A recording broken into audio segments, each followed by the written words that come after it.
What's happening, guys? Sam from Warpgate Studios. Hope you're doing well.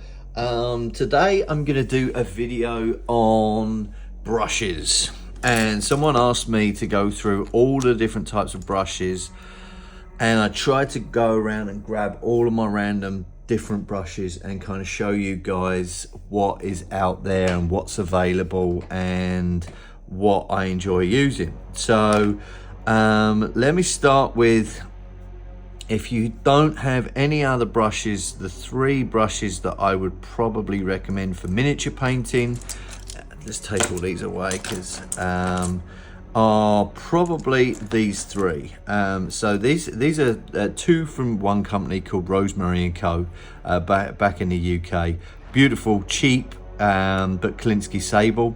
Really nice brushes. So I absolutely love these. These hold a point very well, and I use these and have used these for probably about 10 years now, maybe a little bit more, maybe 15 years. But Rosemary and Co. Series 33, definitely recommend them. This is a size 1 and a size 2. Really good for mini painting, and as long as you keep them clean and washed, these will last you years. So very cool brushes. The other one that I like, I picked this one up. This is a Marta Klinsky from MIG, and this is a 00 brush. Got a little bit of a bend to it at the moment, but it's a beautiful size paintbrush. 00 or 00 is beautiful. So a 00, 1 and a 2 are my good starting brushes for miniature painting. These will do you good. They'll be workhorses, and that's a really good brush size to start with for painting 28mm models, because so you've got small, kind of medium, and a larger brush to get stuff on. Let's put those to one side. So they're the kind of layer brushes that you can work on and have some stuff. There is a lot of dry brushing, so if you're into dry brushing, there's the Artist Opus brushes, which are these guys here. There's a large and a medium. There are alternatives to these are expensive, but there are alternatives to these, which is the Army Painter Masterclass brushes. You'll see that they're very similar in size, and the brushes themselves very similar, the heads and all that sort of jazz, made out of very similar materials. But yeah, so they're for dry brushing, definitely a large, medium, and if you want a small, you can go for a small. If you do a lot of larger stuff, the mighty dry brush from Army Painter, and then the extra large brush from Artist Opus, they're all very good to do your dry brushing with. So these brushes, you'll see, got a rounded tip on them. This is to aid with dry brushing and grabbing your stuff. So yeah, very good for dry brushing, and super good brushes to use. So there's a good set of dry brushes there. So that's another set of types of brushes. Let's get onto some larger brushes. So some of the larger ones that I use can be cheap, can be really super cheap, and some of them can be expensive. So this is a brush from Chronicle Adepts called 3 Claws, and it's a size 7. It's a beautiful large brush, really good for layering big monsters and terrain and tanks and those sorts of things. Nice large brush, holds a point really well. Well worth getting hold of a large brush like that if you want. So that's a Klinsky Sable, so that's a nice one. You can also purchase cheap and cheerful ones. This is from Hobby Lobby for like about $3, $4. So it's got a bit of a janky end because they're proper artists brushes. Super large handle. So you don't really need that, but and I might end up cutting this down eventually, but a few bucks for that one.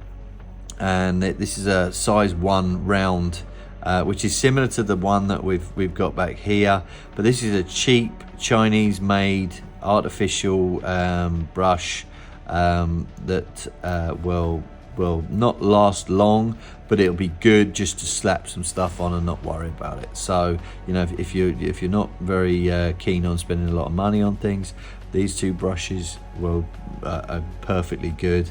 They're all artificial hair, and so yeah, good to go on that one.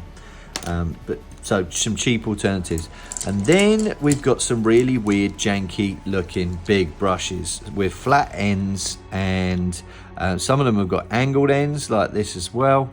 And these are all really for different purposes. This is I think an old, this is an old base brush from Games Workshop, from Citadel, that's got the angle on it. And what I wanted to do was just show you that the Games Workshop, I think this was like $10, maybe $20 for a brush, right? And as I said, I've used this as a terrain. It's manky, it's coated, it's not worth it. You can get pretty much exactly the same brush from Hobby Lobby, a Chinese one made out of artificial hair, for about $2. So there are cheaper alternatives to Games Workshop style brushes. If you're used to the Games Workshop style brushes, there are cheaper alternatives out there with the same type of brush. So yeah, this one's a bit thinner, but say it's still same angled, and you could class this as a base brush if you really wanted to. And then we come to flat end stuff. So this brush is an old Games Workshop Citadel large dry brush, they've called it. And it's manky, as you can tell. I think this is probably about 20 years old. I use this now for terrain and those sorts of things. Flat end, you can get into all the grooves and just slap paint on. It still works fine, but as I said, it's not for anything for detailed. But there is, again, an alternative to Games Workshop paints and brushes, and this one is another Chinese one for, I think I got a pack of these for like $8 for like 20 brushes from Hobby Lobby. Walmart do them, supermarkets do them. So back in the UK, Tesco's might even have some brushes and those sorts of things. So worthwhile checking out that, or Poundland, or a dollar store over here in the States. So lots of different alternatives. And then there's a couple of other cheaper, smaller brushes with a flat end on it that I thought I'd kind of run through as well. And again, these are used for really getting base coats on terrain and vehicles and those sorts of things. And yeah, so there's a huge amount of different brushes, as I said, that I've gone through, that you can kind of have a look at. Any questions on brushes, please feel free to give me a shout. I will be happy to kind of answer any questions. And yeah, hopefully that's given you a good idea of all of the different types of brushes I use for painting miniatures on a daily basis. And yeah, I'm going to try and do some more videos like this eventually, of just going through stuff that I use, so people are fully aware of what I use on a daily basis. So appreciate you all for watching. Thank you so much. If you like this type of video, please like and subscribe. It helps me work out what sort of videos to do in the future. So yeah, appreciate you. Thank you very much. Take it easy.